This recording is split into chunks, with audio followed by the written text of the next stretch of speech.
समचरण सरोजं सान्द्रणीलाम्बुदाभं जगन्निहितपाणिं मण्डनं मण्डनानां तरुणतुलसीमाला कुञ्जनं कुञ्जनेत्रं सदयधवलहासं विठ्ठलं चिन्तयामि पाण्डुरङ्गा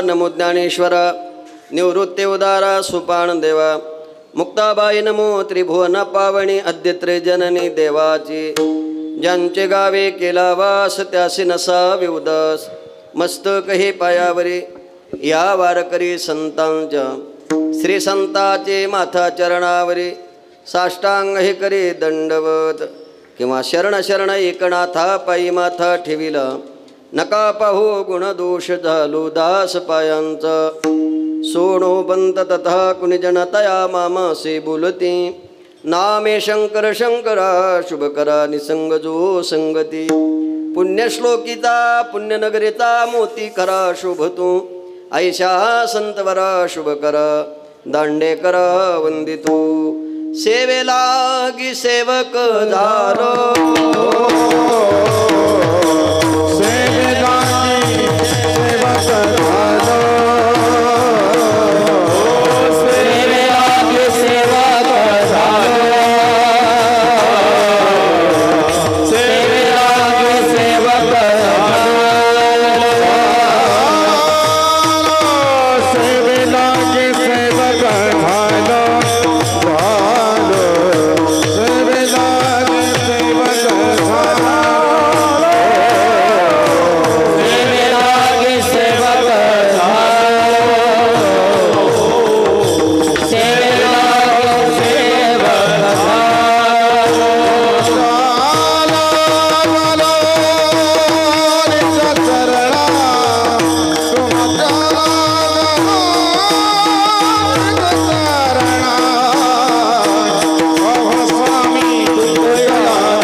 लागे सेवक झालो तुमच्या लागलो निज चरण अहो स्वामी तुकया देवा यावरी न करावा अव्हेरू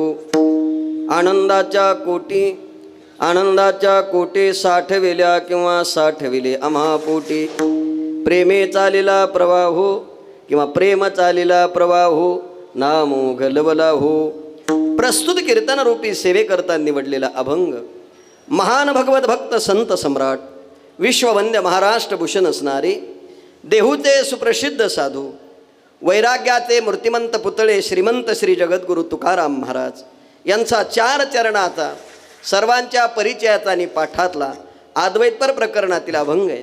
या अभंगामध्ये जगद्गुरु तुकाराम महाराज आपल्या आनंदाची अभिव्यक्ती व्यक्त करतायत। नाम आनंद ज्या साधनाद्वारा प्राप्त होतो ती साधन सामुग्री जगद्गुरु तुकाराम महाराज या अभंगामध्ये दर्शवतात। विठ्ठल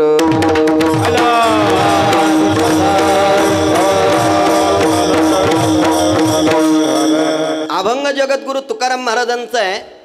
अभंग बसल्यापैकी आपल्या सगळ्या गुरुबंधूंच्या पाठ आहे।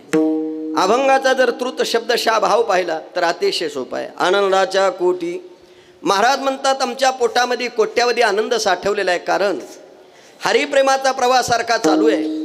हरिनामाचा ओघ जलद गतीने वाहत आहे. रामकृष्ण नारायण या मंत्राचा अखंड जप केल्याचा परिणाम आम्हाला तो आनंद प्राप्त झालेला आहे. जो आनंद प्राप्त झालेला आहे तो आनंद इहलोकात आहे आणि परलोकात आहे. दोन थडे आहेत, एक अलीकडची आहे आणि दुसरी पलीकडची आहे. अलीकडच्या तीराच्या माणसाला गेल्या पलीकडच्या तीराला जाण्याकरता काय आहे? पहिलं उभा दाता कटेकर ठेवणे, ज्याची दृष्टी समय चरण समय आणि समय विशेषण ज्याच्या बाबतीत लागू आहे तो परमात्मा पहिल्या तीराला आहे. पण जाण्याकरता राम आणि कृष्ण ही पर्याय आहेत. विठ्ठल विठ्ठल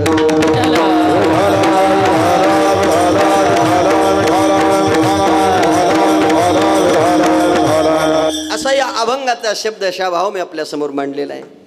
कीर्तनाला आरंभ करण्यापूर्वी थोडासा परिहार परिचय देणं गरजेचं आहे. तो असा: कैवल्य साम्राज्य चक्रवर्ती ज्ञानियांचे राजयोग्यांची माऊली साधकांचे मायबाप अलंकापूर पीठाधीश्वर विश्वसंत ज्ञानेश्वर माऊलींच्या दरबारामध्ये स्वानंद सुखनिवासी सद्गुरू जोग महाराज आणि जोग महाराज संस्थेचे अध्यापक आणि उभ्या महाराष्ट्राचे सद्गुरू असणारे श्री हरिभक्तीपरायण वैकुंठवासी विठ्ठल महाराज घुले, आपण बुवा म्हणत असतो परंतु इथे लिहिल्याप्रमाणे गुरुवर्यांची पुण्यतिथी आहे आणि पुण्यतिथीच्या निमित्तानं ही कीर्तनाची सेवा आज माझ्या वाट्याला, खरं म्हणजे माझ्या वाट्याला आली असं म्हणण्यापेक्षा माझ्या वाट्यात काहीतरी मिळावं याकरताच मला मिळाली असेल असंही माझं भाग्य आहे.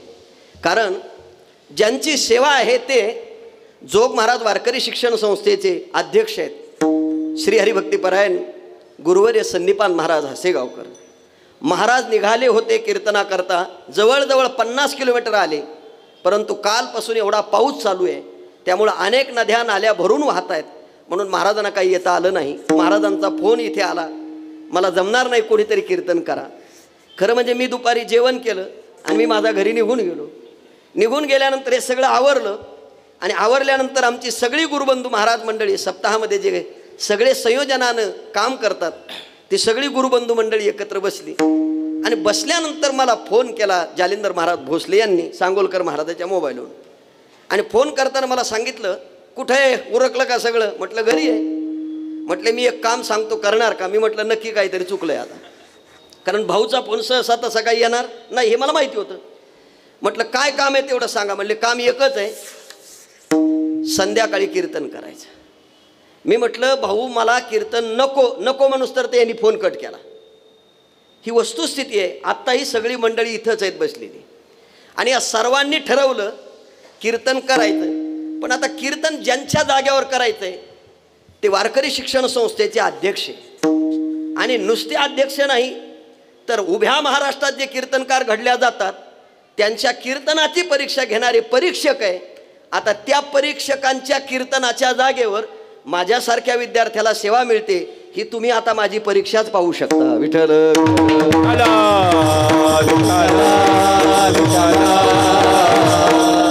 खरं म्हणजे तसं जर पाहिलं तर माझं भाग्य उत्तमच म्हटलं पाहिजे. ज्या वेळेला शताब्दी महोत्सव झाला त्याही वेळेला असंच झालं.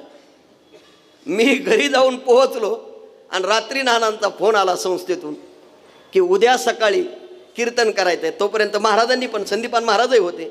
मी तेव्हाही त्यांना नाही म्हटलो, कोणाला जरी काही असो. महाराज वारकरी शिक्षण संस्थेची एक शाखा जालना जिल्ह्यामध्ये भिलपुरी या ठिकाणी पुंडलिक महाराज घायाळ, मनोहर महाराज भुंबर आणि अशोक महाराज या मंडळीने त्या काळात चालू केली आणि तेव्हापासून जोग महाराजांचा फिरता नारळी सप्ताह आमच्या मराठवाड्यामध्ये जालना जिल्ह्यात मोठ्या प्रमाणावर होतो आणि त्याचं उतराई व्हावं म्हणून संस्थेनं त्यावेळेला अमृत महोत्सवातली सेवा माझ्या वाट्याला दिली. त्या पाठीमागे कोणतंही कारण नाही आणि आजही अशीच परिस्थिती आहे. मी तरी म्हटलं मला कीर्तन करता येणार नाही, यांनी सगळ्यांनी एकच ठरवलं बाकी काही माहीत नाही, आम्ही कीर्तन सुरू करणार आणि नाही आलं तर आम्ही जाहीर करणार की कीर्तन ज्यांचं होतं ते तर आले नाही पण ज्यांना सांगितलं तेही आले नाही. मी 6:45 इथे आलो. जसं जमेल तसं मी 9 वाजेपर्यंत कीर्तन करणार आहे. त्याचं कारण ज्यांच्या समोर आपण उभे आहोत ते आपली माय आहे, ज्यांच्या समोर आपल्याला कीर्तन करायचे ते आपले गुरु आहेत. गुरूंच्या समोर म्हणजे शास्त्री महाराज समोर आहेत, इकडे उल्हास महाराज आहेत, चोपदार महाराज आहेत, गुरुजी आहेत, इकडं सगळेच गुरुजी आहेत. सर्वांना वंदन. समोर नाना आहेत, हरिभक्तीपरायण शास्त्री बाबा पण आहेत, तिकडे भोसले साहेब पण आहेत, इकडे कावळे महाराज, प्रल्हाद महाराज, गुरुजी खामकर महाराज, आता किती सगळ्यांची नावं घेऊ, दोन्ही मृदंगमणी महाराज आहे. आणि खरं म्हणजे मला असं वाटतं जेव्हा जेव्हा कधी कधी अशा माणसाची नियुक्ती वेळेवर केल्या जाते तेव्हा तेव्हा तो मनुष्य भाग्यवान असतो, असं माझं वैयक्तिक मत आहे. कारण इथे सगळे एका एकाहुनी बळी रे, पण तरी गुरुवर्यांची सेवा करायची आहे. आणि ती करत असताना मी एवढंच म्हणेल, सेवकी करावी सांगितले काम ते तर होतो पण कामाने. आणि गुरुवर्यांची पुण्यतिथी, किती मोठा त्याग आहे गुरुवर्यांच्या जीवनात. आज आपण जर पाहिलं, ज्या संस्थेमध्ये बुवांनी शिकवलं, नुसतं शिकवलं नाही तर आपण संस्थेची परंपरा चालवत असताना बाबांची ही पुण्यतिथी या काळात येते. आणि याच काळात ज्ञानेश्वरीची जयंतीसुद्धा येते. ज्यांनी आयुष्यभर ज्ञानेश्वरी सांगितली त्यांच्याच पर्व काळात ज्ञानेश्वरी जयंती येते. हे काही ठरून नाही, हे पुण्यवान आत्म्यालाच जमू शकतं, इतराला जमू शकत नाही. ते बाबांच्या दृष्टीने योग्य आहे. कारण ज्ञानेश्वरी जयंतीसुद्धा मला सांगा, आपण ठरवून जरी म्हटलं एकादशीला मरायचं तरी आमुष्याला मरू शकतो. एवढं पुण्य आपलं बलवत्तर आहे, एवढं पुण्य आपलं बलवत्तर आहे ना. पण त्यांनी ठरवून ठेवलं होतं आपल्याला कधी देह ठेवायचा, कुठे ठेवायचा, कोणत्या क्षेत्रात ठेवायचा, कोणत्या काळात ठेवायचा, हे सगळं ठरवून ठेवलं. पण जेवढं ठरवून ठेवलं ते सगळं त्यांनी त्यांच्या जीवनात परिपूर्ण केलं. म्हणून तर आपण सगळे गुरुबंधू मंडळी मिळून हा बाबांचा उत्सव पुण्यतिथीचा आपण या ठिकाणी आज करत आहोत. मी तर बाबांचे म्हणजे बुवांचे कितीतरी अनुभव सांगेल. मी माझ्या गावी वर्षातून 2 वेळा घुलेबाबांना घेऊन जायचो. मला बोलता येणार नाही. जेव्हा जोग महाराजांच्या सप्ताहाला आम्ही निघालो, वैद्यबाबाचं कीर्तन सकाळचं आणि घुलेबाबांचं कीर्तन संध्याकाळचं. आमच्या गावाजवळ गेल्यानंतर वैद्यबाबांची गाडी खराब झाली. पण बघा हे किती किती माणसं मोठ्या मनाची आहेत. बुवा तिथं पोहोचल्याबरोबर मला विचारलं काय झालं.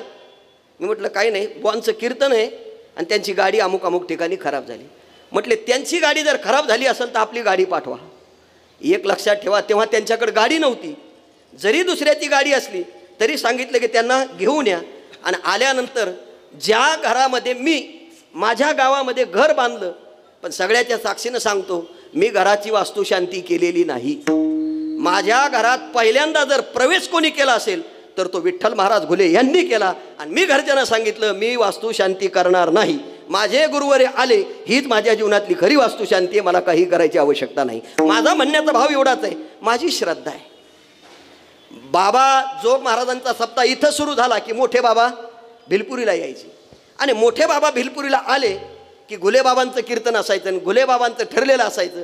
घुलेबाबाला हुरडा खायची फार आवड. हुरडा खाण्याकरता शेतात जायचं. बरं तो कोणी चोळून द्यायला आवडत नव्हता. एक दिवस आमच्या वडिलांना त्यांना चोळून हुरडा दिला. म्हणले मी काय शेतकऱ्याचा नाही का, मला येत नाही का चोळता. अहो तुम्हाला काय सांगायचं, मांडी घातली, कणीस हातात घेतलं ना असं चोळलं आणि चोळल्यावर एवढे दाणे पडले. मला सांगितलं तू खा आणि जे मला चोळून देतात त्यांना सांगा मी शेतकऱ्याचा पोरगा आहे, मला हे सगळं जमतंय. माझा म्हणण्याचा भाव एवढाच आहे, अशी मंडळी, अशी संत मंडळी पुन्हा होणे नाही. खरं म्हणजे ज्या मंडळीने बाबांची ज्ञानेश्वरी ऐकली असेल किंवा बाबांचं कीर्तन ऐकलं असेल त्या मंडळींना बाबांचा काय दरारा होता हे काही सांगायची गरज नाही. अगदी जोग महाराजाच्या सप्त्यात थोडंसं वेडं वाकडं वाजवण्यात आलं, ए काय वाजवतो रे, ही म्हणण्याची ताकद त्यांची आहे, आपल्याला जमणार नाही. माझा म्हणण्याचा उद्देश एवढाच आहे, हे काम त्यांचं आहे, ते त्यांना जमू शकतं. आपण फक्त त्यांना वंदन करायचं आणि त्यातला एखादा गुण आपल्याकडे येऊ शकेल न येऊ शकेल माहीत नाही, पण त्यांचे कपडे धुण्याची जरी सेवा आपल्या जीवनात मिळाली असेल तरी आपल्या जीवनाचा उद्धार आहे. इतकं मोठं पवित्र देहानी पवित्र संत आहेत आणि त्यांच्या पुण्यतिथीचा हा उत्सव आहे. आणि या उत्सवामध्ये सेवेकरता मी जो अभंग निवडला तो अभंग जगद्गुरु तुकोबारायांचा आहे. या अभंगामध्ये जगद्गुरु तुकाराम महाराज आपल्या आनंदाची अभिव्यक्ती व्यक्त करत आहेत. आपण जर या कलियुगाचा विचार केला तर या कलियुगामध्ये प्रत्येक मनुष्याला आनंद हवा आहे. तो ज्या साधनाने मिळतो, माणसं ती साधना करत नाही आणि ज्या साधनेनं आनंद प्राप्त होत नाही माणसं ती साधना केल्याशिवाय राहत नाही. अगदी सोपं उत्तर आहे. भगवंताच्या नामचिंतनाने आनंद मिळतो हे किती लोकाला कळलं. जेवढे नित्यनेमानं भगवंताचं नामचिंतन करतात तेवढ्यांनाच कळतं की देवाच्या चिंतनाने काय मिळतो, आनंद मिळतो. आता जो आनंद मिळतो तो नेमका कसा मिळतो, कसा असतो हे काही अजून कोणाला सांगता आलेलं नाही. कारण अनुभव ज्याच्या त्याच्या बाबतीत मर्यादित आहे. अमृत अनुभवात असं वर्णन केलेलं बघा. आमोचे करवे गोष्टी ती झालीच नव्हे वाघ सृष्टी, आमुती देखावे दिठी ते दिठीची नव्हे. सामान्य माणसाचा अनुभव सामान्य असेल, विशेष माणसाचा अनुभव विशेष असेल. सामान्यातला सामान्य, गरीबातला गरीब, फाटक्या कपड्याचा मळक्या कपड्याचा वारकरी असू द्या, पण मुखामध्ये जर राम आणि कृष्ण याचं जर अव्याहतपणानं चिंतन करत असेल तर टाटा बिर्लापेक्षा श्रेष्ठ आनंद आमच्या वारकऱ्याचा असेल, हे प्रत्येकाला मान्य करावं लागेल. फक्त एक आहे, वारकऱ्याचा आनंद व्यक्त होत नाही. आणि अजून थोडं धाडसानं बोलतो, व्यक्त होतो तो वारकरी नाही. विठ्ठल विठ्ठल.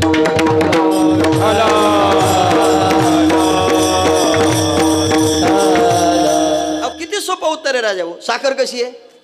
गोड आहे. किती गोड आहे? एक लक्षात ठेवा, साखर कशी असं जर म्हटलं सगळ्याचं उत्तर ठरलेलं आहे गोड. पण किती गोड आहे असं जर म्हटलं तर इथं बसलेल्या एकाही व्यक्तीला सांगता येणार नाही किती गोड आहे. पण ज्याला डायबिटीज झाली त्याला खाऊ घाला. कोणाला? डायबिटीज होणाऱ्याच्या हातात साखर द्या, त्याला खाऊ घाला आणि त्याला फक्त विचारा कशी. गेले अंतकालेचे मामे स्मरण मुक्त. माझा म्हणण्याचा अर्थ एवढा आहे, साखर ही साखरे इतकीच गोड आहे. तसं परमात्म्याचा अनुभव कसा आहे असं जर कोणी कोणाला विचारलं तर सांगता येत नाही. गोड लागे परी सांगताची नये. अजून थोडंसं पुढचं बोलू का? खादल्याची गोडी देखल्याशी नये.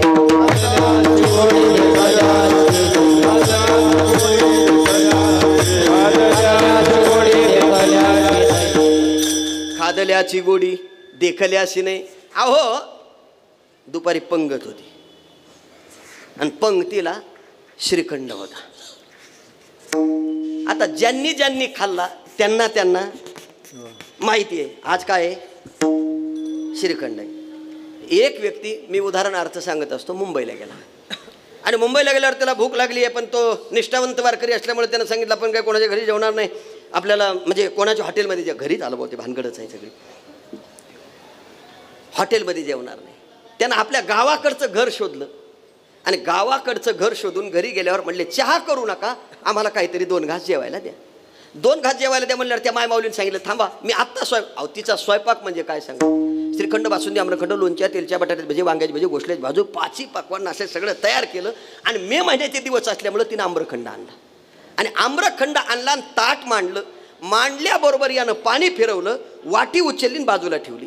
बाजूला ठेवल्यावर ती घर मालकीन म्हणली इतकं सगळं छान बनवलं आणि सगळ्या छान बनवण्यामध्ये एखादा स्वीट पदार्थ असावा म्हणून मी यांना आम्रखंड ठेवला. आणि हे काय बाबा आहेत बाबा, हे आम्रखंडाची वाटी बाजूला काढून ठेवतात आणि बाकीचं.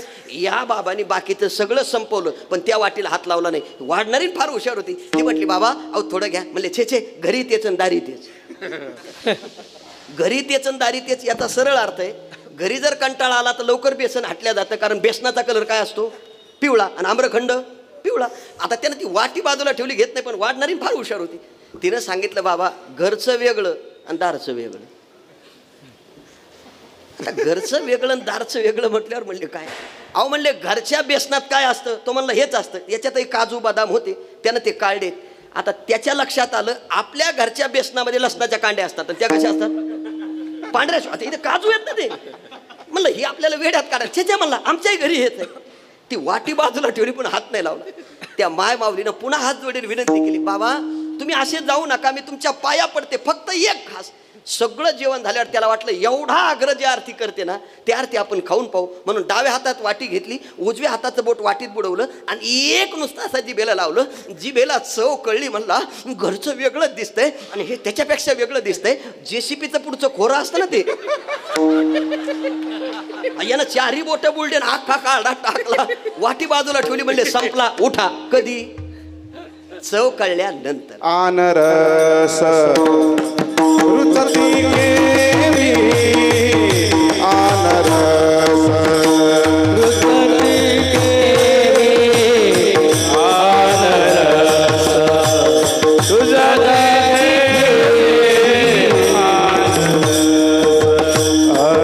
राम रसाची सवी, राम रसाची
रामरसाची चवी.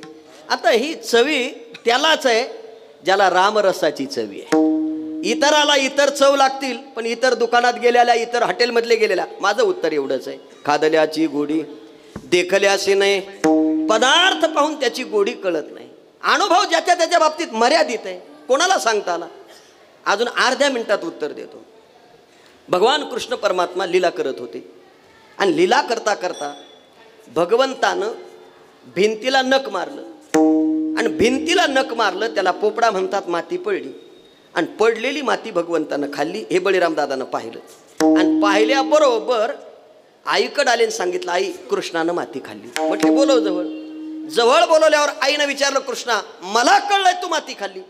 भगवंतानं विचारलं, आई तुला कळलंय मी माती खाल्ली, असं तुला कोणी सांगितलं. म्हणले यानं. यानं म्हणजे कोणी? म्हणजे एकमेकाचं सांगायचं तेव्हापासून. बळीराम दादा हो बळीराम दादा, बळीराम दादा हो बळीराम दादा,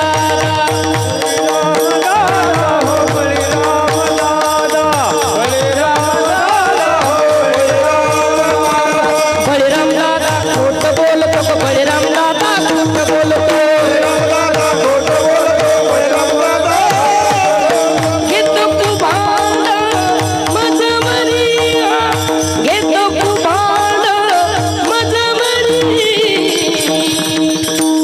नाही खाल्ली ग म्या माती आई गाई, नाही खाल्ली ग म्या माती आई गाई, नाही खाल्ली ग म्या माती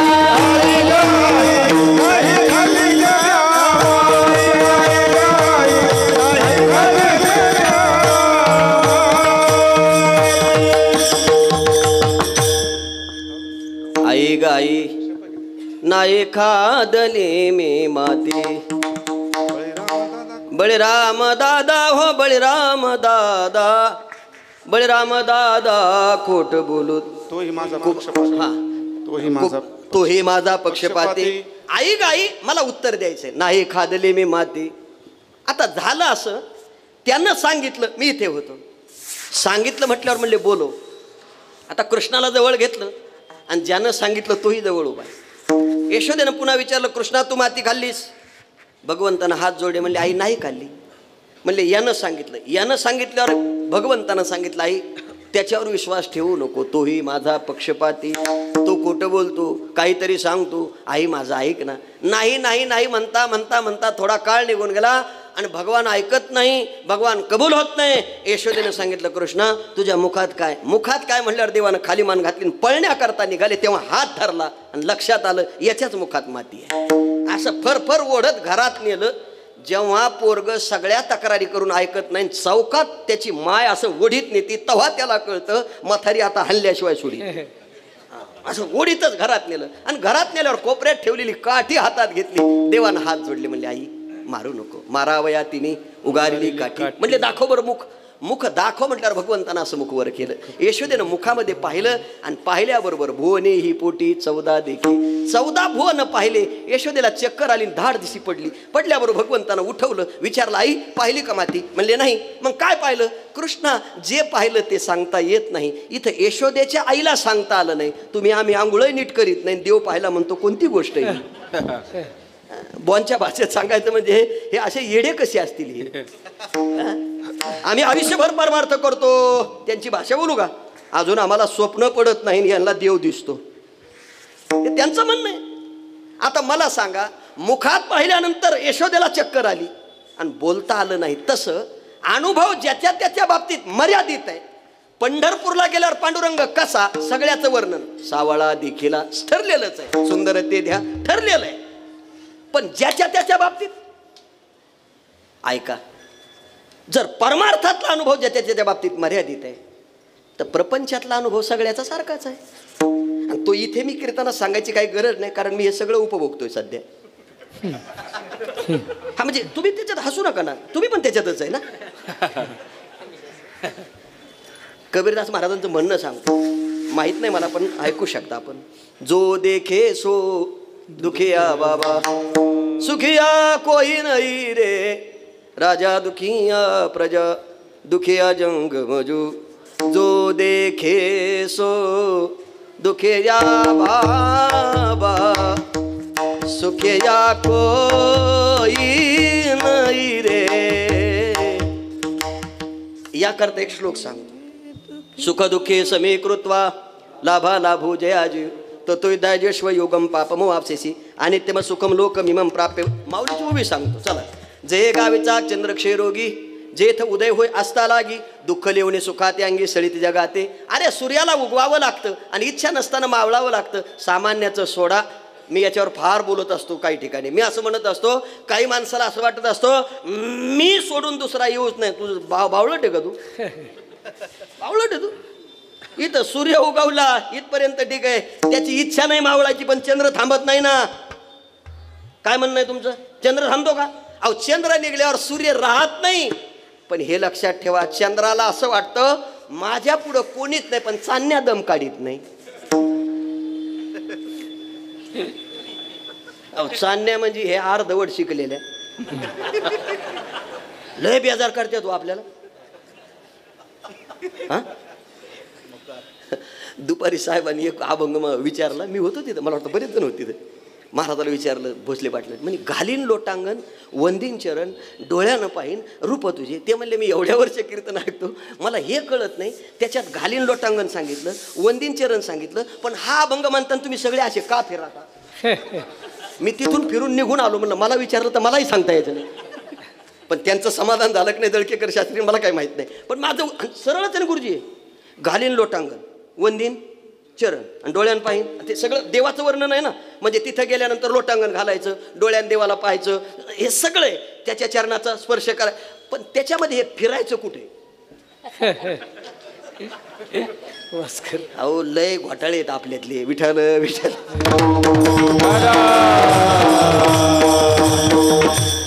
काही फडावर फिरत नाहीत, असं फिरत नाही. आणि आपल्याला आता आपण का फिरतो? कारण आपण फिरतोच ना. नाही कळलं अजून? आपल्यालाच माहित नाही का फिरत. माझा उद्देश बोलण्याचा एवढा आहे, ज्याच्या त्याच्या बाबतीत मर्यादित आहे. कोणाचं सुख कमी आहे, कोणाचं सुख जास्त आहे.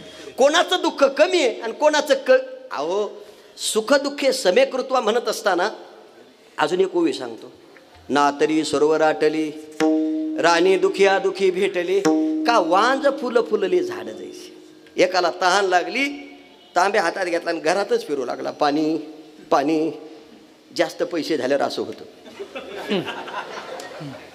त्याच्यात घरात फिरू लागला. कशासाठी? बायकोनं विचारलं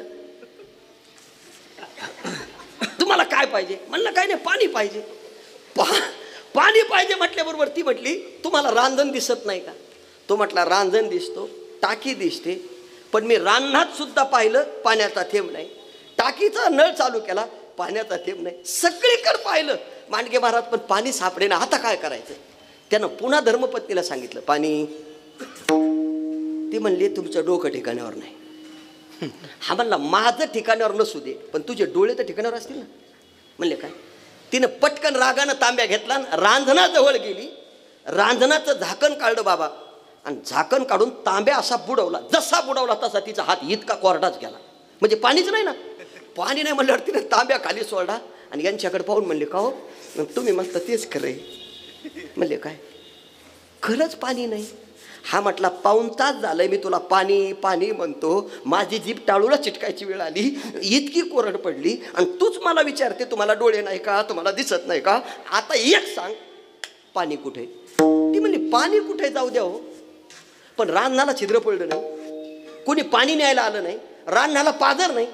हा म्हणला बाकीचं जाऊ दे, भरलं कोणी होतं? कोणी भरलं होतं? मी म्हणजे त्यानं पाणी भरलेलं होतं हेही तिला सांगितलं, तरी पाणी. म्हटले आता काय करायचं? काही नाही म्हटले, लवकर जाऊन तांब्या भरून आण. तिनं तांब्या घेतला आणि शेजारीकडे निघाली, पण पटकन ध्यानात आलं मी नाही जाणार. शेजारीनीला पाणी देणार नाही, ही मिली तरी देणार नाही, कारण दोघीचा रोज हरिपाठ होता. तो आपल्या मंडपातला नाही, सोडून द्या बाकीचं. मग आता काय करायचं? यानं तांब्या घेतला आणि हा शेजाऱ्याकडे गेला आणि दारात उभा राहिला, हाक मारली. आता हाक मारताना त्याचं नाव घेतलं, मी घेतो कोणाचं तरी. शामराव म्हणले काय? अहो तांब्याभर पाणी मिळेल का? ते बनेलीवरच हातात रिकामा तांब्या घेऊन बाहेर आलं. तो म्हणला, गणपतराव तांब्याभर काय, तुम्हाला 2 हांडे दिले असतं, पण 3 दिवस झाले आमच्या घरी नळ आले नाही. आता हे दोन्ही माणसं एकमेकाला भेटले, हे सुखी भेटले का दुःखी? दुःखी भेटले. आता या दोघांना तांब्या हातात घेतला आणि पाण्याच्या शोधात गावाच्या विशीत आले, आणि एक तिकून आणि एक इकून पाणी पाणी. सगळ्या गावाने पाहिलं, म्हणजे यांनी अख्ख्या गावाला पाणी पाजलं. याचे 2 अर्थ आहेत, कळले तर पाणी तर सोडून द्या, कारण काही लोक पाणीच पाजतात ना. आणि मग यंदा जर पाणी पाहिजे तर इथं बसून एक कॉलेजला जाणारा पोरगा हुशार होता, त्यानं मोटरसायकल साईडला लावली आणि परमेश्वर महाराज विचारलं काय पाहिजे? म्हणला पाणी. ते म्हणला मी देतो. कुठे? म्हणला काय नाही, इथून पुढं चला, उजव्या हाताला वळा, डाव्या हाताला वळा, आणि सरळ पुढं गेलं की तळं भरलेलं आहे, तुम्हाला जेवढं पाणी प्यायचं तेवढं प्या. ह्या दोघायला महेश महाराज कळलं, पुढं गेल्यावर तळं भरलेलं आहे, तो त्याच्या पुढं, तो त्याच्या पुढं, तो त्याच्या पुढं. कशासाठी? सर्व सुखाची आशा सर्व सुखाची आशा जन्म गेला, शनायक मुक्ते यज्ञ नाही केला.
सर्व सुखाची आशा जन्म गेला, क्षण एक मुक्ती यज्ञ नाही केला.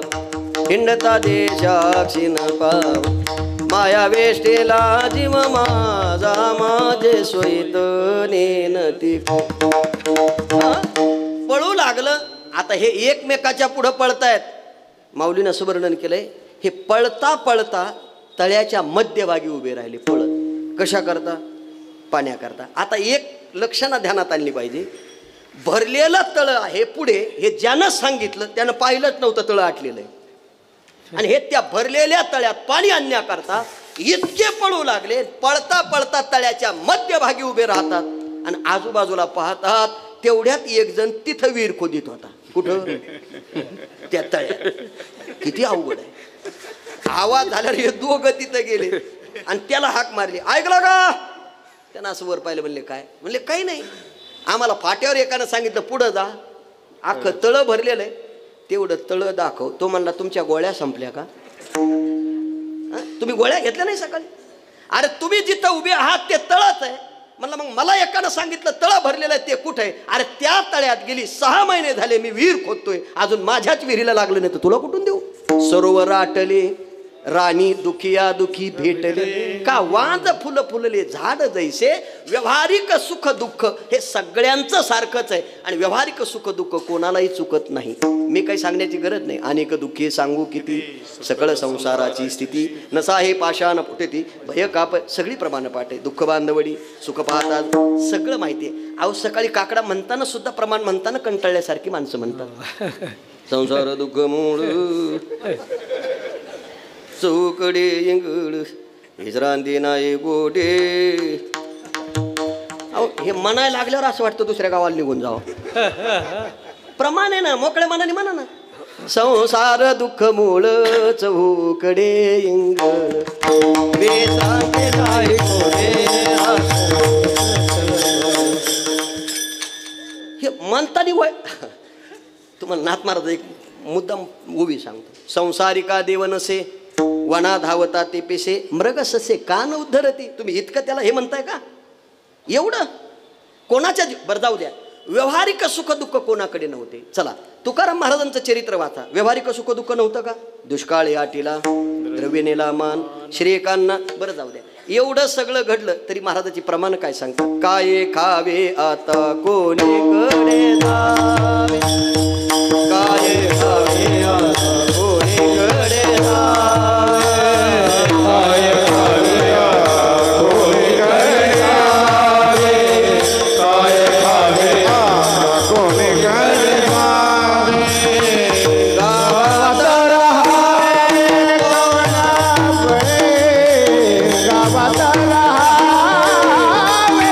गावात राहावे कोणाकडे. गोपाला पाटील गावीचे लोक. गोपाला पाटील गावीचे लोक.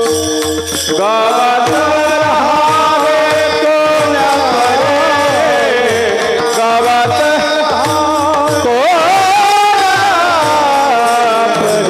पाटील गावीचे लोक. गोपाला पाटील गावीचे लोक.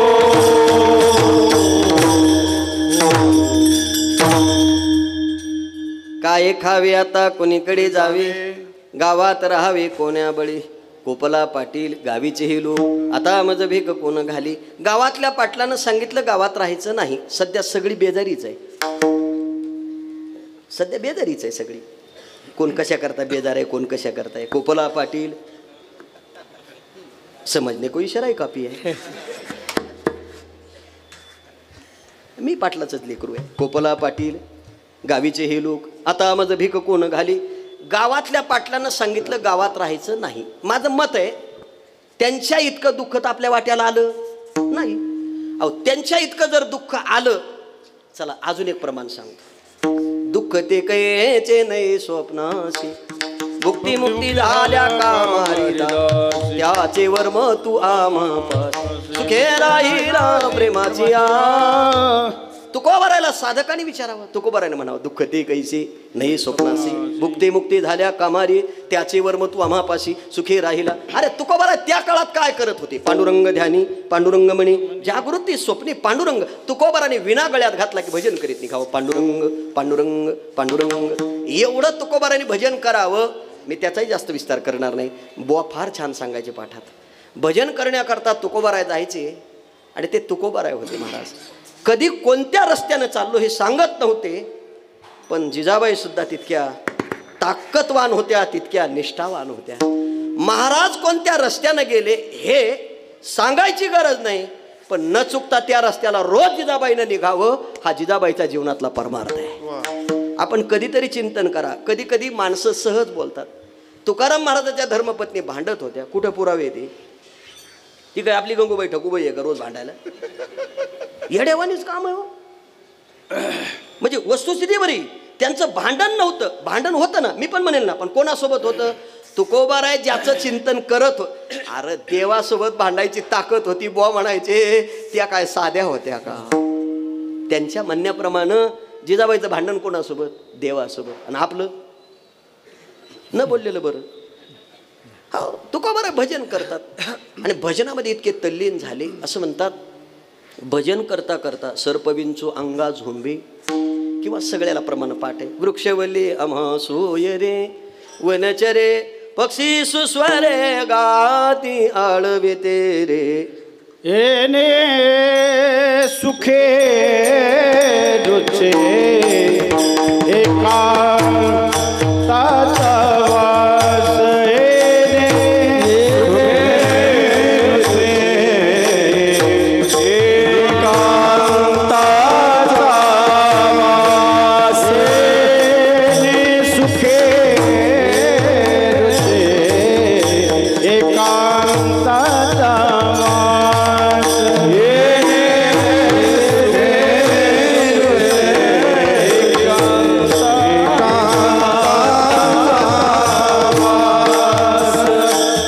नाही गुण दोष अंगायेत वृक्षवल्ली अमावली वनचरे वृक्षवल्ली अमावली वनचरे वृक्षवल्ली अमावली वनचरे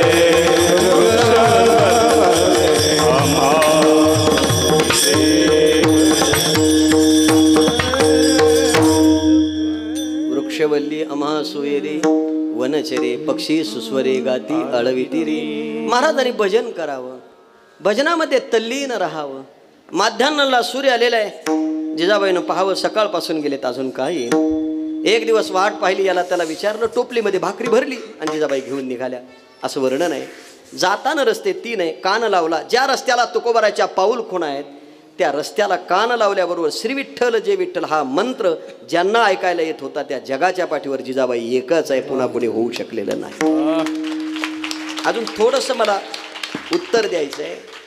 कधी रस्ता सांगितला नाही, कुठे चाललो कधी सांगितलं नाही, पण वेळेवर धर्मपत्नीनं भाकरी घेऊन जावं हा जिजाबाईच्या जीवनातला किती मोठा पुरुषार्थ आहे.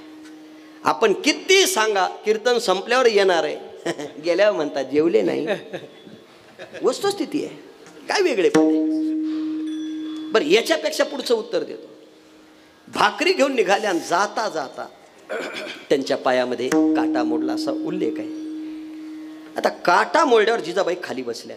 बुवा फार छान सांगायचं, ज्यांनी ऐकलं असेल त्यांना कळेल. खाली बसल्याबरोबर जगाच्या मालकानं गुराख्याचं रूप धारण केलं. आईसाहेबाच्या समोर आले, विचारलं, आईसाहेब काय झालं? म्हणजे काही नाही, काटा मोडला. आता त्यांच्या भाषेत बोलतो. आईसाहेब काय झालं म्हटल्याबरोबर म्हटले, तुझे का डोळे गेले का? कोणाचे? जगाचा मालक. विचारलं, आईसाहेब डोळे चांगले पण सांगा ना काय झालं? म्हणजे काय नाही, काटा मोडला. काटा मोडला म्हटल्याबरोबर जिजाबाईने विचारलं, तुला काढता येतो? कोणाला? देवाला. देवानं सांगितलं, आईसाहेब मी लय जणांचे काटे काढले. पण बुवा म्हणायचे, जिजाबाईने विचारलं, तुला काटा काढता येतो? तू लय जणांचे काढले. कोणाकोणाचे काढले? म्हटले, रावणाचा काटा मीच काढला, पुतनेचा काटा मीच काढला, शूर्पणखेचा काटा मीच काढला, कंसाचाही काटा मीच काढला. पण बोलू काय साहेब, ज्यांचे काटे काढले त्यांचे पाय परत नाही आले, आणि ज्यांच्या पायात काटा मोडला तो पाय हातात घेण्याचं भाग्य मला मिळत नाही. आईसाहेब तेवढा पाय एकदा हातात द्या. इतका पवित्र पाय जगाच्या पाठीवर फक्त आमच्या जिजाबाईचा आहे. मान्यच केलं पाहिजे. मला हात जोडले, भगवंतानं पाहिलं, लक्षात आलं. आता काटा तर काढायचा आहे, पण नियम असा आहे, काटा काढत असताना ज्याच्या पायात काटा मोडला तो पाय हातात घेऊन चालत नाही. बुवा म्हणायचे, त्याला मांडीवर ठेवावं लागतं, म्हणजे असा गुडघ्यावर. भगवंतानं दोन्ही हात पुढे केले, पाय हातात घेतला. जिजाबाई म्हटल्या, दोन्ही हात पुढे करून पाय हातात आहे, मग काटा कोणत्या हातानं काढशील? आता थोडंसं आपल्यातलं बोलू का? देवाला पाय हातात घेऊन मग काटा काढायची काय गरज? इतके कुटाने त्याला करायची गरज नाही. त्यानं पाहिल्या पाहिल्या काटा निघतो. कोणी? तुम्हाला अजून नाही कळलं? अहो, काही माणसं काटा काढलेला कळू देत नाही.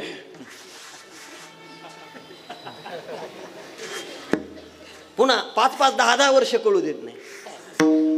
आपल्यात राहतात, आपल्या सोबत राहतात आणि आपलाच काटा काढतात. मी लय अनुभवलंय, आता काय सांगायची गरज आहे. मी दोन्हीचे उत्तर याकरता देतो. काटा काढलेला कळू. बरं राजा, देव जगाचा मालक आहे ना, काय गरज आहे का? इतके कुटाने करायची काय गरज आहे? पाहिल्या पण नाही. भगवान खाली बसले, मांडी घातली, पाय मांडीवर घेतला, काटा काढताना थोडासा टोचला. जिजाबाई म्हणले, ए जरा सावकाश काढ. कोणाला? मालकाला. भगवंतानं सांगितलं, साहेब खूप खोल काटा गेलाय, रक्त निघलंय, पायाला माती लागली आणि काटा मोडलेली जागा दिसत नाही. जिजाबाई म्हटल्या, जरा धुवून घे पाय. आता पाय धुवायचा म्हणजे काय पाणी? आणि देवाला कुठं पायची गरज होती? म्हटले गुरु आहेत, पाणी नाही. म्हटले कसं? तुम्ही काळजी करू नका. भगवंतानं बोट घेतलं, जिभेला लावलं, जिभेचा थुका काढला, पायाला लावला, पायाची रजकनं काढून आपल्या जिभेला लावली किंवा चाखली. भगवंतानं काटा काढून पाय बाजूला ठेवलं, फक्त एवढंच विचारलं, कुठं निघालात? म्हणले काही नाही, त्या माझा अधिकार नाही. त्या काळ्या इठ्याचा मुर्दा गेलाय, त्याच्या नादाला लागलेत, भाकरी घेऊन निघाल्या. आता ज्याला बोलल्या तो काय युक्रेनच्या युद्धात होता का? तो तिथंच आहे ना, वेगळे पण नाही ना, काही समोरच आहे. भगवंतानं पाहिलं, आईसाहेब निघाल्या. देव पाठीमागून हळूहळू गेले. तुकोबाराय भजन करतायत. जिजाबाईनं हाक मारली, तुकोबारायनं डोळे उघडले. जिजाबाईनं ताट मांडलं, तुकोबारायला जीव घातलं. भगवंतानं जीव घालताना पाहिलं, डोळ्यातून अश्रू आले. बोलायचं मला, पण जीव भगवंता करताच आहे. जेवण झालं, तुकोबारायनं एवढंच विचारलं, तुम्ही जेवलात का? जिजाबाईचं उत्तर आहे, तुम्हाला जेवताना जरी पाहिलं तरी भूक लागत नाही, हे भक्तीतलं प्रेम.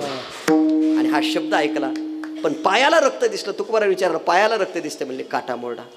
कोणी काढला? म्हणले तिथं गुरं राखणारा. गुरं राखणारा शब्द आल्याबरोबर तुकोबाराय म्हणतात, आवले या अरण्यामध्ये हिंसार पशु सोडून आणि तू सोडून कोणालाच येण्याची ताकद नाही. गुरं राखणारा कसा येऊ शकतो? म्हटले नाही. त्यानं पाहिल्यावर मी त्याला विचारलं, त्यानं विचारलं काय झालं? मी म्हटले तुला काय दिसत नाही का? म्हटले मग काय झालं? काटा मोरडा. तो म्हटला मी काढतो. मी त्याला विचारलो कोणाकोणाचे, हे सगळे नावं सांगितले. जिजाबाई म्हणली तुझं काम अवघडच आहे. भगवंताला बोलल्यावर म्हणले मग काय केलं? काही नाही, त्यानं मांडी घातली, पाय हातात घेतला, पायातला काटा काढण्याकरता इजा झाली, पण काटा दिसत नाही म्हणून त्यानं पाणी लावलं आणि ते जिभेला लावलेलं कळलं. हे जेव्हा कळलं तेव्हा तुकोबाराय उभे राहिले, सांगितलं, लावले ज्याच्या हातात पाय दिलास, ज्यानं तुझ्या पायातला काटा काढला, ज्यानं तुझ्या पायाची रजकनं चाकली, तो सामान्य गुराखी नाही, तो माझा पांडुरंग आहे. पांडुरंग शब्द ऐकल्यावर जिजाबाई म्हटल्या, तुम्ही त्याच्याकरता इथे येता का? मला त्याचं घर माहिती आहे. कोणाचं? किती विशेष आहे. कारण ठरलं होतं ना कुठं राहतो, काय राहतो, विचारूनच गेले होते ना, भेटलेली जागा माहिती होती ना. म्हटले त्याच्याकरता जर तुम्ही येता ना, आता मी जाताना जाते, आता जर तो सापडला ना तर त्याचा काटा काढते. कोणाचा? पांडुरंग ध्यानी, पांडुरंग म्हणी, जागृती स्वप्नी. तुम्ही आम्ही चिंतन करतोय. अरे बाबा मला सांगा, त्यांच्या मनात ध्यानात व्यवहारिक सुख दुःख आहे जरी तुम्ही म्हणत असले तरी वर्णन करताना दुःख ती कैची नाही स्वप्नाशी, भुक्ती मुक्ती झाल्या कामारी दासी, त्याचे वर्म तू आम्हापाशी सुखी राहिला का बर? सत्यज्ञानानंत गगनाचे प्रावर, नाही रूप वर्ण गुण तो हा रे श्रीहरी, पाहिला डोळे भरी पाहता पाहणे दुरी सात आनंदू रे आजी आनंदू, सबाय अभ्यंतरी अवघा परमानंदू रे आनंदू रे आजी आनंदू रे. आपण सगळी मंडळी 18 दिवस पायी चालतो. पायी चालत असताना सकाळपासून संध्याकाळपर्यंत आपल्या डोक्यात एकच असतं, वचन आहे का कमळा पोरी माझी रंगाची वीण, कर जोडे तो गुरे गाडी आपण असावी आता तुम्ही कृपावंत, साधू संत जीवल गोमटे ते राम, एक विठाबाई माझे पंढरीचे आयोग्या दुर्लभ तुम्या देखला साजनी, चला खाऊ तुम्ही निश्चिंतीने निधला आणि येले सुखामी वाचू गैजा बोरे पुढा जावत भावे जमो जगोळा जावे दयाजी वासना दया दैजी.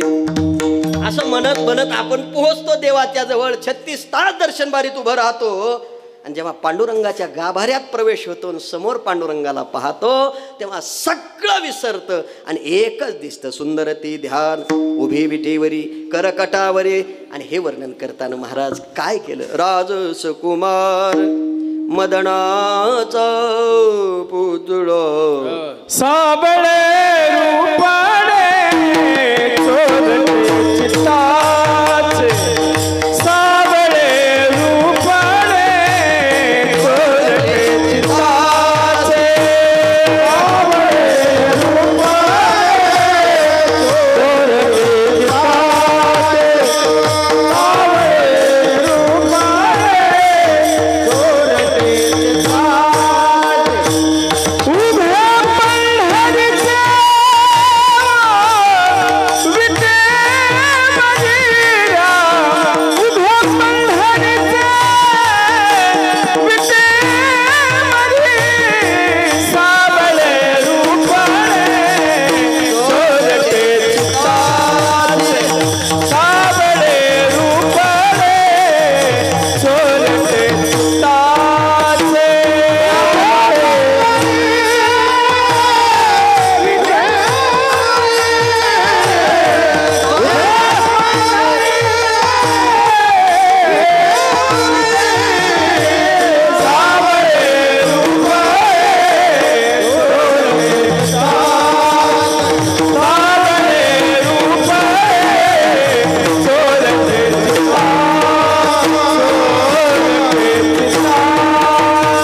उभे पंढरीची हे वर्णन करताना राजसुकुमार मदनाचा रवी शशिकळा अजून रूप सावळे सकुमार काने कुंडले मकरांग रूप सावळे सुकुमार रूप सावळे सुकुमार रूप सावळे सुकुमार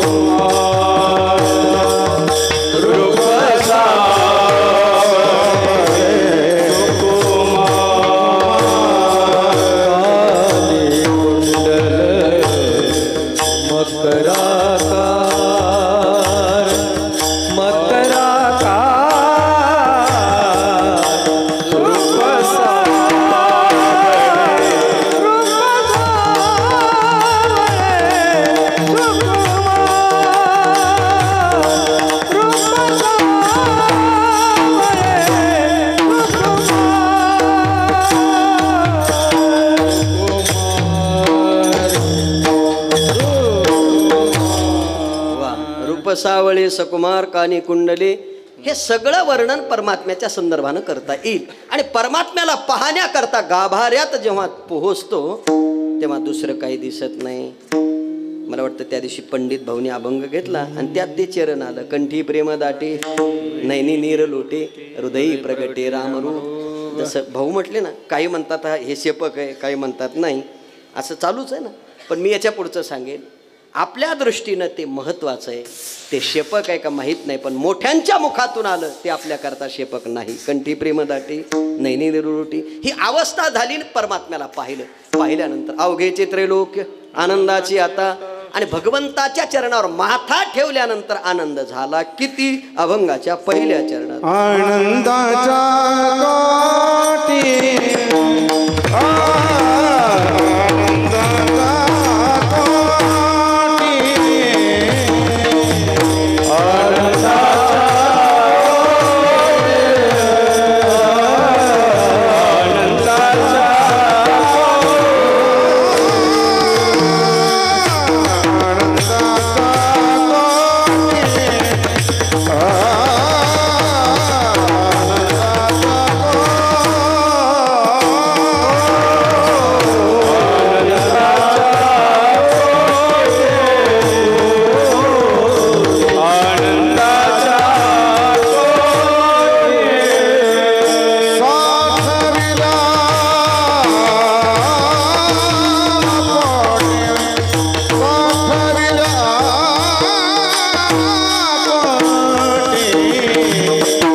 आनंदाच्या कोटे साठवेल्या आम्हा पोटे परमात्म्याच्या चरणावर माथा ठेवला आणि ठेवल्यानंतर आनंद झाला. म्हटले किती शब्दासह अर्थ केला तर कोटी. आता कोटी म्हटलं की आपल्या दृष्टिकोनातून पैसा येईल. कोटी शब्दाचा अर्थ इथे प्रकार केलेला आहे. कारण पंचदशीमध्ये 5 प्रकार आहे. आत्मानंद आहे, विद्यानंद आहे, योगानंद आहे, ब्रह्मानंद आहे. तुकोबाराय म्हणतात मनुष्यानंदापासून ब्रह्मानंदापर्यंत जेवढे म्हणून आनंद आहेत ते सगळे उपभोगले आम्ही. म्हणून आनंदाच्या कोटी पण साठवेल्या आम्हा पोटी. मग आनंद कशात आहे पुन्हा प्रश्न आहे. आनंद विषयात नाही, विषय असद जड दुःख रूप आहे, आनंद परमात्म्यात. फक्त एक आहे, परमार्थातला आनंद चिरकाल राहतो आणि प्रपंचातला आनंद मिळतो आणि मिळल्यानंतर तात्काळ संपतो. याकरता आपण जर थोडक्यात उत्तर पाहिलं तर लवकर लक्षात येईल. घोड्यावर बसून जेव्हा घोडा येतो कुठे, त्या मंडपाच्या गेटवर, तेव्हा त्याचा जो आनंद असतो तो त्यालाच माहिती आहे. त्या आनंदाच्या बाबतीत सांगायचं नाही, तो त्याच्या मस्तीत, त्याच्या आनंदात, त्याला स्वर्ग सुद्धा 2 पावलं दिसतो. आता मला असं सांगा, हे त्याला वाटतंय, हे यानं भोगलंय. म्हणजे मी तिथून गेलो ना. आश्चर्याची गोष्ट आहे मला, माझ्या लग्नाला नानाही होते, साहेबही होते, मोठे भाऊ होते आणि हे 5:45 बरोबर पोहोचले. आता लग्न म्हणलं की थोडंफार मागं पुढी होणारच आहे. बुवा आले, मला निरोप आला आणि चला म्हणले. चला म्हणल्यावर मला वाटलं कीर्तनालाच जायचं. मी गेटवरून कणकणच निघालो, पण मला माहीत नाही ना हे लटांबळ संघ न्यायचं आहे. ते आमचा सोकाने आला, त्याने माझा हात धरला, मागं आणलं आणि जे गुतून दिलंय अजून सुटानं. काहीला कळलं असेल, काहीला कळलंही नसेल. म्हणजे गेटमधून चला म्हटलं की मी पटकन निघालो, पण गुतलेलं आता हे ज्याची त्यालाच माहिती आहे, आनंदाचा आहे का दुःखाचं आहे. मी आता विस्तार करणार नाही, पण हा जो आनंद आहे हा वाढत नाही, हा कमी होतो. जसं वर्षाकाळी सरिता जैसे चढू लागे पंड सुटा, तैसे नीच नवी भजता श्रद्धा दिसे तुमचं आमचं सोडा. मग महाराज, परमार्थातला आनंद कमी होत नाही, उलट तो वाढत जातो. एकदा वारीत गेला की पुन्हा जावं वाटतं, एकदा कीर्तन ऐकलं की पुन्हा ऐकावं वाटतं. नुसतं ऐकावं वाटत नाही, काल्यापर्यंत थांबल्यावर काला संपला आणि पुन्हा 6:45 हजर झाला. मग इथल्या मंडळांना सांगितलं आज काही नाही, म्हणलं कीर्तन सुरू करा. म्हणले संपलं, म्हणले नाही. वाढला का कमी झाला, म्हणले वाढला. आनंदाच्या कोटी, पण विषयामध्ये आनंद नाही. उदाहरण म्हणून सांगतो, स्वामी विवेकानंद रेल्वेनं प्रवास करत होते आणि रेल्वेनं प्रवास करताना एका स्टेशनवर गाडी थांबली आणि थांबल्यानंतर स्टेशनचं पाणी एका गटारात गेलं आणि त्यात चिखल झाला आणि त्या चिखलात एक पिल्लू पडलेलं होतं. एकदा असंच मी कीर्तनात म्हटलो, चिखलात पिल्लू पडलेलं होतं. एकानं कीर्तन झाल्यावर मला विचारलं ते कशाचं होतं. म्हणजे तुम्ही असं कोणी मला म्हणू नये म्हणून सांगून ठेवतो, ते पडलेलं पिल्लू डुकराचं होतं, जे कोणालाच नको असतं. ते पिल्लू कशाचं होतं, डुकराचं. ते असं पांढरं शुभ्र एवढंच. बरं, ते चिखलात पडलं आणि पडल्यावर एक पाय काढला आणि दुसरा घातला, ते पुन्हा बुजलं. दुसरा काढला, तिसरा, असं आतच जाऊ लागलं. तोपर्यंत तिसरी रेल्वेची ती हे वाजली, भोंगा वाजला आणि रेल्वे निघाली. स्वामीजीनं पाहिलं त्या पिलाकडे, मनात आलं, म्हणले या पिलाला जर चिखलाच्या बाहेर काढलं नाही तर हे पिलू मरणार.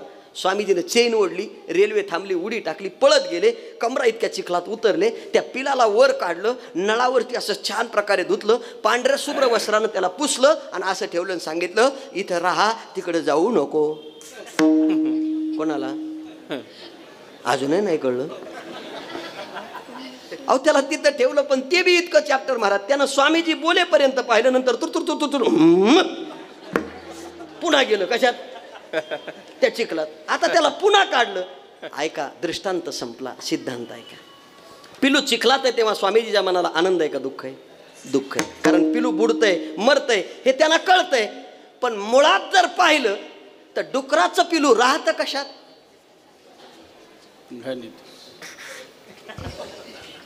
तुम्ही किती चांगल्या ठिकाणी न्या, ते तिथंच जातं. तसं विषयामध्ये आनंद नाही हे सांगणं सोपं आहे, पण माणसं उपभोगल्याशिवाय राहत नाही. त्या पिलाला बाहेर काढलं तिथपर्यंत ठीक आहे, पण बाहेर आल्यावर पिलाला दुःख आहे, स्वामीजीला आनंद आहे. अरे दुसऱ्याचं दुःख ओळखून जीवन जगणारी थोडी माणसं आहेत. दुसरा दुःखी कसा होईल याकरता प्रयत्न करणारी माणसं जास्त आहेत महाराज. किती तुम्हाला दाखवता येईल, किती दाखवता येईल. माझा म्हणण्याचा भाव एवढाच आहे, विषयामध्ये आनंद नाही, विषय असद जड दुःख रूप आहे, परमात्मा एक आनंद स्वरूप आहे. म्हणून महाराज म्हणतात आम्ही त्याला आठवलं. आता आठवल्यानंतर जे साठवलेलं आहे पहिलंच होतं ना, कारण कुठून काही आणलेला नाही. जसं वर्णन करताना साठविला हरी जी हृदय मंदिरी, चला हृदय बंदी खाना केला, अजून एवढा प्रभू भावे तेने संपुष्टेर, किंवा तैसा हृदयामध्ये मी रामू आस्था सर्व सुखाचा रामू की भ्रांता. अहो जे साठवलेलं होतं ते प्रतिबिंबित झालं. बँकेत पैसे असल्यावर मिळतात का नसल्यावर? ज्यांच्या बँकेत आहे त्यांना मिळतात. पूर्वी तर असं होतं, ते विड्रॉल मिळायचा, कॉईन भेटायचा. आणि मग माणसं जायचे आणि आपला नंबर आला की घ्यायचे. आता ATM आलं. आता मशीनमध्ये कार्ड घातले की पैसेच मिळते.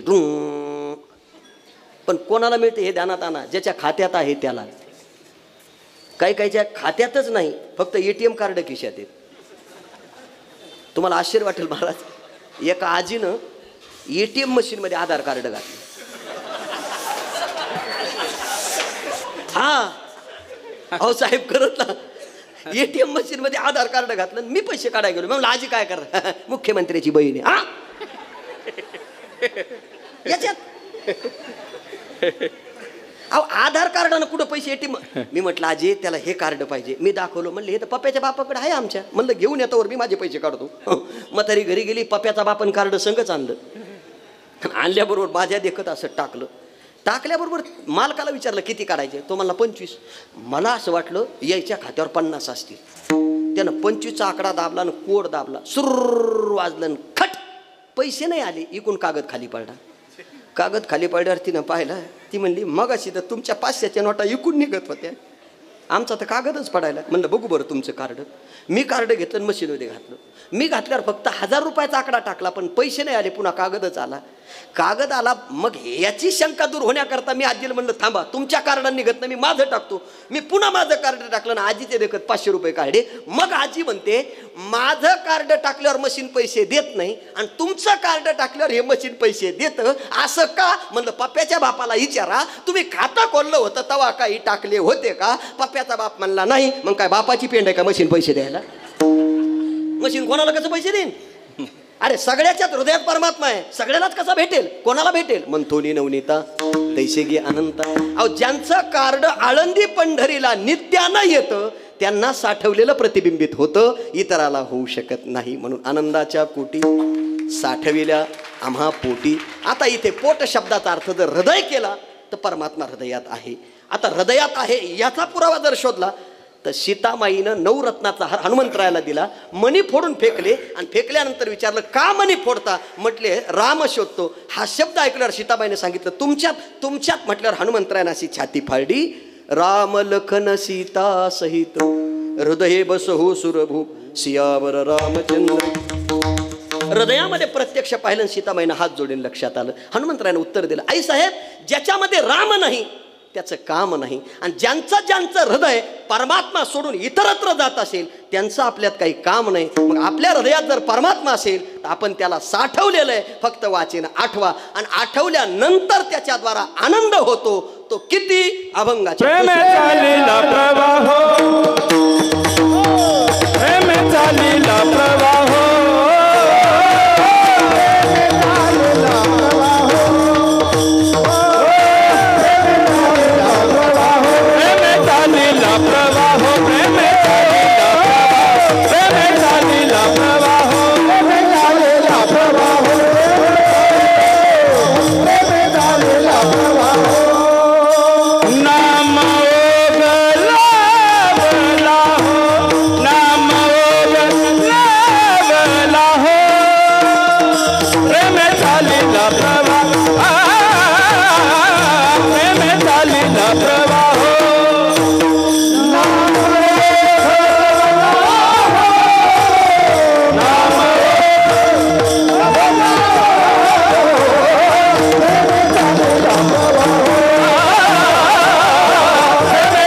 लीला प्रवाह हो. इथं प्रेम शब्दाचा अर्थ भक्ती आहे. भक्तीचं वर्णन करताना 7 वाचून परमप्रेम रूपा निजास्पदी उभे गती स्मृती वाचित विधंती प्रेमाया आनंद माया रागा परम. भक्ती म्हणजे काय? सर्वाहुनी निराळा रजतमा. गोपीगीत वाचल्यावर आपल्याला कळेल. जयति तेधिकं जन्मना व्रजा श्रेयत इंदिरा. जास्त विस्तार करत नाही, अजून थोडंसं उत्तर देऊन जातो. अटति यद्भवान नन्वेकानन त्रुटिल युगायते त्वाम पश्यता कृटिल कुंटलं श्रीमुखंच ते जडो दीक्षताम तीक्ष्मपा. याकरता तो कबराचं प्रमाण सांगतो. भजनी विक्षेप तेची पै मरण नवदावाक्षण. कबीरदास महाराजांचं म्हणणं सांगतो. कबीर कबीर क्या कहे जावे यमुना तीर एक एक गवलन के प्रेम मी बह गई कोट कबीर. इतकं प्रेम गवळणीनं करावं, पण तुमचं आमचं प्रेम हे स्वार्थी आहे. एका श्लोकात त्याचं वर्णन करतो. नवारे पतिप कामाये पतिप्रियो भवती आत्मा नस्तु कामाये पतिप्रियो भवती नवारे मित्रस्य कामाये मित्रं प्रियो भवती आत्मा नस्तु कामाये मित्रं प्रियो भवती नवारे सर्वस्य कामाये सर्वं प्रियो भवती आत्मा नस्तु कामाये सर्वं प्रियो भवती. या जगात सगळे लोक एकमेकावर प्रेम करतात, त्यांचा स्वार्थ आहे. इवन बायको सुद्धा प्रेम करत असेल तरी तिचा स्वार्थ आहे. मला एक कळत नाही, हे प्रेम जे आहे ते दिसत नाही, प्रेम जे आहे ती वस्तू कळत नाही, पण माणसं न केल्यावर मरतात का? कोणी रेल्वे खाली जातं, कोणी फाशीच घेतं, पेपरला वाचतो की नाही आपण, आहे ना परिस्थिती तशी. मला एकानं असा प्रश्न विचारला, प्रल्हाद महाराज, माणसं वेडे कशी होतात? नवारे पतिप कामाये पती प्रियो भवती आत्मा नसतो कामाये. पत्नी पतीवर प्रेम करते, स्वार्थ आहे. जगातले सगळे लोक एकमेकावर प्रेम करतात, त्यांचा स्वार्थ आहे. मग या स्वार्थात कोणी थांबत नाही, पण भक्ती प्रेम गरजेचं आहे. प्रेमे चालीला प्रवाहो आणि वर्णन केलं नाम ओघ लवलाहो. इथे प्रवाह शब्दाचा अर्थ नदी घ्यावी लागेल, ओढ घेऊन चालणार नाही. एखादं आता जसा काल परवा पाऊस झाला आणि नुसतं पाणीच पाणी सगळीकडे दिसतंय, हा प्रवाह कशानं? नाम ओघ लवलाहो. नामाचा लाहो लागल्यानंतर प्रवाहासारखा आनंद मिळतो, पण तो नामाचा लाहो नामदेवरायाच्या आईला लाहो लागलाऊ लागला आंबेचा विठाबाई माऊलीचा. नामाचा लाहो ज्यांना लागला त्यांना हा प्रवाहासारखा आनंद मिळतो, पण कोणत्या नामाचा? अभंगाच्या तिसऱ्या.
अखंड खंडेना जीवन राम कृष्ण नारायण. इथे राम आणि कृष्ण आणि नारायण, राम वेगळं आणि कृष्ण वेगळं नाही. रकार उच्चार मात्रेन भेद निर्यातिपातकम पुनःप्रवेश भावेच मकारस्तु कपाटवत. अखंड राम आणि कृष्ण आपण ज्यांची पुण्यतिथी करतोय त्यांच्या मुखामध्ये अखंड राम कृष्ण हरीचं सतत चिंतन होतं, हे आपण सगळ्यांनी पाहिलंय, प्रत्यक्ष पाहिलंय. मग मला सांगा, अखंड खंडेना जीवन राम कृष्ण नारायण. आता राम आणि कृष्ण मी श्लोकात वर्णन केलं. रकार उच्चार मात्रेनु बाहेर रा म्हटल्यानंतर शरीरातली पापं बाहेर जातात, म म्हटल्यानंतर बाहेरची आत येत नाही. इतकं सोपं आहे. अखंड जे चिंतन करतात त्यांच्याकरता बोलत असताना महाराज म्हणतात अखंड खंडेना जीवन राम कृष्ण नारायण. असं राम आणि कृष्ण याचं चिंतन केल्याचा परिणाम काय? शेवटच्या चरणात त्याचं वर्णन केलं. थडी आई क्या परत्र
परत्र तुका म्हणे समतीर. दोन थड्यात, एक अलीकडची आहे आणि दुसरी पलीकडची.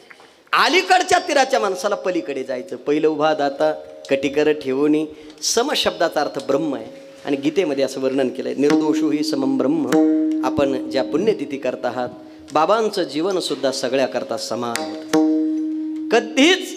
कधीच असं हा आमका तो तमका कधीच नाही.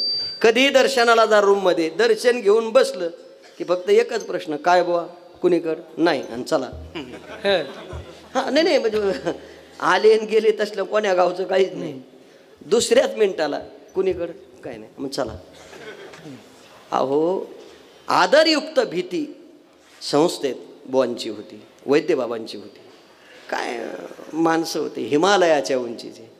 महाराज, मला आठवतं की शूटिंग चालू होती. परीक्षेचं कीर्तन नव्हतं, प्रॅक्टिसचं कीर्तन होतं. एक महाराजांचं, आपल्या पांडुरंगबाचं, विघ्नेबाचं. आणि बुवा 5 वाजता इकडं जायचे चरोलीच्या तिथे बंगल्यावरती त्या. आणि तिकडनं आले बाबा, आणि आले आणि ती शूटिंग चालू होती. अहो, ती शूटिंग पाहिल्याबरोबर ते त्यांचं येणं म्हणजे संस्थेच्या ज्या जिन्यातून वर येताना ते बुटं दोन्ही हातात असे धरलेले, आणि आम्ही सगळे उभे. आणि आले हे काय लावलं रे, बंद कर हे सगळं. आणि ते उचललं सगळं, पण ज्याचं कीर्तन त्याला पुढचं काहीच जमाना. आणि ते खरं आहे ना. आणि बुवा बसले रूममध्ये. शेवटी जे विठ्ठल करावं लागलं, काही बोलता आलं नाही. माझा म्हणण्याचा उद्देश एवढाच आहे, एवढी भीती आदरयुक्त बुवांची होती. पण बुवा मऊ पण तेवढेच होते. जे जवळ राहिले असतील, जवळ गेले असतील, त्यांना कळलं असेल किती मऊ होते. माझा एक अनुभव सांगतो. आम्ही नेवासा फाट्याला थांबलो आणि बुवांना रस प्यायचा होता. आता त्यांना ती सवय होती, पण बुवांच्यासोबत बुवांचा तांब्या होता. ते संस्थेतून निघलं की ते भाकरी विक्री सगळं बांधून तयारीतच असायचं. ते तांब्या काढला, रस आणला, आणि आणल्याबरोबर एक तांब्याभर रस घेतला.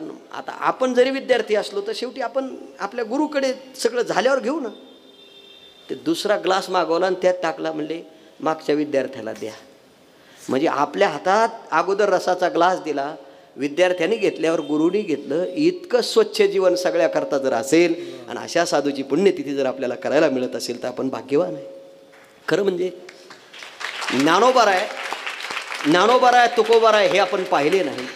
जोग महाराज आपण पाहिले नाही. पण आपल्या सगळ्या गुरुबंधूच्या दृष्टीनं जोग महाराज जर कोण असतील तर हे आपले गुरुवरे आहेत. यापेक्षा दुसरं मी वेगळं काही सांगणार नाही.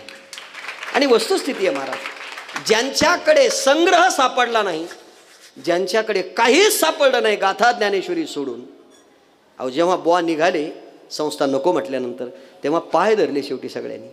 नाही म्हटले नाही राहायचं, पण विनंती केली. तात्या होते, बुवांनी ऐकलं. माझा म्हणण्याचा भाव एवढाच आहे, त्यांच्याही वाट्याला जरी असलं तरी सगळ्याकरता समान शब्द होता. जो येईल तो विद्यार्थी त्याला शिकवायचं. बुवांनी बरोबर सकाळी आकाशवाणीच्या बातम्या 6:45च्या ऐकल्या की बरोबर 7ला बुवा पाठाला असणार म्हणजे असणार. म्हणजे इतकं. आणि बसल्यानंतर ते उपरणं असायचं, जो आपण फोटो आता पाहतो. जेव्हा तो असा चष्मा काढून असा हातात घेतलेला आहे ना, तो आमच्या पाठाचा फोटो आहे. हे पण सांगतो तुम्हाला सगळ्यांना. ज्ञानेश्वरीवर फुलं ठेवले आणि चष्मा काढला, आणि विद्यार्थ्यांनी खूप हार आणले. महेश महाराज तुम्ही पाठाचे आपले. आणि जेव्हा बुवांच्या गळ्यात हार घातले तेव्हा बुवाने सांगितलं, एवढे हार घालण्यापेक्षा आम्हाला फुलासारखे ठेवा, एवढंच भरपूर झालं, बाकी आम्हाला गरज नाही. हे अनुभवलेलं आहे. माझ्यापेक्षा तर बाकीच्याचे अनुभव मोठे असतील, पण माझं उत्तर एवढंच आहे, असे साधू असे संत पुन्हा होणे नाही. आज आपल्या दृष्टीनं शास्त्री महाराज आहेत, गुरुवर्य शांतीब्रह्म मारुती बाबा आहेत, नाना आहेत, गुरुवर्य जायभावी महाराज आहेत, त्याचबरोबर शास्त्री बाबा आहेत. ही सगळीच मंडळी आज त्या गादीवर जे असतील, इकडे उल्हास बाबा आहेत, आम्ही त्या गादीवर शिकवण्याकरता जे शिक्षक असतील आत्ताही आमच्या दृष्टीनं तेच आहेत. आम्ही त्यांना वंदन करतो आणि त्यांच्या चरणावर नतमस्तक होतो. चुकत असेल तर तुम्ही सुद्धा आम्हाला क्षमा करावी.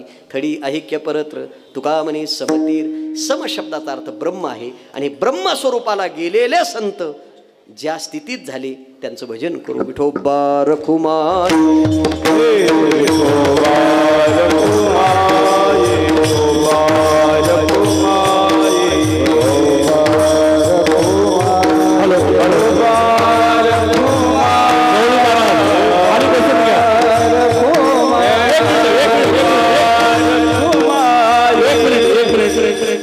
हे बघा, जे भाविकात या विठोबा रखमाई अजून ज्ञानदेव तुकाराम व्हायचंय. ज्या आळंदी क्षेत्रामधून आपल्या ह्या वारकरी संप्रदायाचं मोठं हे गे त्या ज्ञानदेव तुकाराम व्हायच्या अगोदर तुम्ही उठता माईकमध्ये सूचनासुद्धा सांगायची चुकीची आहे. तर मला विनंती करतो की जोपर्यंत सूचना या ठिकाणी होत नाही, ज्ञानदेव तुकाराम वगैरे होत नाही, तर कोणीही उठायचं नाही, कोणतेही महाराज असो. विठोबा